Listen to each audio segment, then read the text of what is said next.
ang atong limit will only be the capacity that was on the study at the very start. 500 to 600. So, akong gibahin, I said, I think Cebu City will get from between 100 to 150. And then, Lapu-Lapu, tagaan sa nabong 100. Ihangyo si Mayor Cindy Chan because she paid a visit to me. Nga, padaki-daki ka may mayor, kaya wala yung kalabayan. Dagat na dahil, may bukid sa amo. And ko, I'm not in a position to say yes. But let's just try. Just pray. Kay in Consolacion, I will institute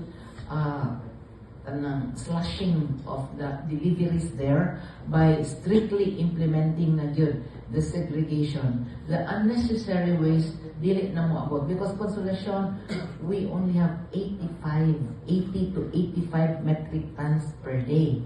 So, kung doon ako sobra, pwede imong sudlan. So, we allocate for you. We will allocate for the private sectors. We will allocate also Mandawi. Mandawi did not approach me, but the contractor were the ones who ilang tighatod. Ako na yung nag-iistorya na ko. So, I think we agreed that 600 lagyan ang maximum na among idawat. And then, we start the operation from 5 o'clock in the morning until 9 o'clock.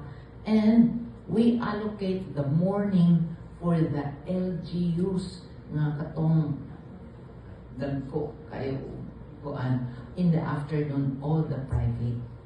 All the private. Aron, di magdungan kay most often ang lumbay sa mga sakyanan dito maabot na sa tulo ka barangay. So, traffic na kaayo.